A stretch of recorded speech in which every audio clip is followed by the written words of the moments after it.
अस्सलामुअलैकुम everyone, I hope you all are fine and fresh by the grace of almighty Allah. तो आज के इस वीडियो में हम एलसीएम एंड एचसीएफ एक साथ फाइंड आउट करना सीखेंगे 33 एंड 55 का बाय प्राइम फैक्टराइजेशन मेथड। इस मेथड में हमारे पास यहाँ दो या दो से ज़्यादा जितनी भी वैल्यूज़ होती हैं, सबसे पहले हम उनके अलग अलग प्राइम फैक्टर्स फाइंड आउट करते हैं। तो चलें स्टार्ट करते हैं अपनी वीडियो और प्राइम फैक्टर्स फाइंड आउट करते हैं। सबसे पहले हम 33 और 55 के अलग अलग, जब भी हम किसी वैल्यू के प्राइम फैक्टर्स फाइंड आउट करते हैं तो उन्हें हमें प्राइम नंबर से ही डिवाइड करना होता है और कम्प्लीटली डिवाइड करना होता है जब तक कि हमारे पास 1 ना आ जाए। अब प्राइम नंबर्स कौन से नंबर्स होते हैं? वो नंबर जो सिर्फ और सिर्फ दो ही टेबल्स में आते हैं, एक अपने और दूसरे 1 के, वो कहलाते हैं प्राइम नंबर्स। जैसे कि 2, 3, 5, 7 और ये इसी तरह कंटिन्यू रहते हैं। इसमें सबसे स्मॉलेस्ट प्राइम नंबर 2 है, हम 2 से स्टार्ट लेते हैं।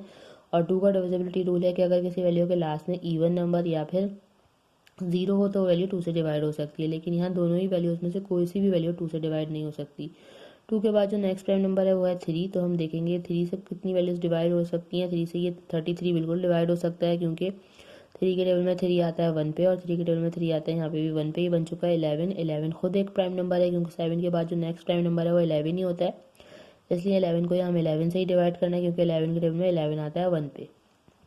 यहाँ ये वैल्यू 2 से डिवाइड नहीं हो सकती, 3 से भी डिवाइड नहीं हो सकती। 3 का भी मैं आपको डिविजिबिलिटी रूल बता देती हूँ कि एक वैल्यू में जितने डिजिट्स हों उनको अगर हम प्लस करें, जैसे अगर हम 5 + 5 करें तो यहाँ ऐसी वैल्यू आएगी प्लस करने के बाद जो कि 3 का मल्टीपल है, तभी वो वैल्यू 3 से कम्प्लीटली डिवाइड होगी। लेकिन अगर प्लस करने के बाद ऐसी वैल्यू आएगी जो कि 3 का मल्टीपल नहीं है, इसका मतलब है कि वो वैल्यू 3 से कम्प्लीटली डिवाइड नहीं हो सकती।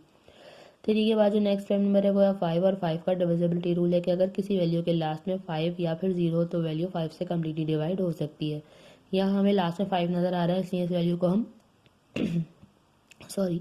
5 से डिवाइड करेंगे, क्योंकि 5 के टेबल में 5 आता है 1 पे और 5 के टेबल में 5 आता है 1 पे। यहाँ पे भी हमारे पास 11 आ चुका है। 11 को हमने 11 से ही डिवाइड करना है, क्योंकि 11 के टेबल में 11 आता है 1 पे।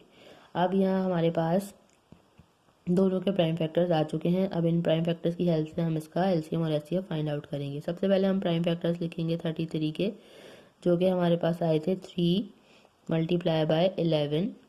उसके बाद हम प्राइम फैक्टर्स लिखेंगे 55 के, जो कि हमारे पास आए हैं 5 × 11। अब हमें चाहिए कॉमन फैक्टर्स, ऐसे फैक्टर जो कि दोनों में मौजूद हो, जिनका पेयर बन रहा है। हमें एक ही पेयर बनता हुआ नज़र आ रहा है, यहाँ 11 का पेयर बन के बाहर आ गया, ऐसे हमने एक बार लिख लिया। यही हमारा कॉमन फैक्टर है और यही हमारा एचसीएफ भी है, क्योंकि हमारे पास और कोई ऐसे फैक्टर्स नहीं है जिनका पेयर बन रहा हो। अगर और भी फैक्टर्स होते जिनका पेयर बन रहा होता तो पेयर बन के बाहर आते और उन सबको मल्टीप्लाई करते, फिर हमें इसका हाईएस्ट कॉमन फैक्टर पता चलता।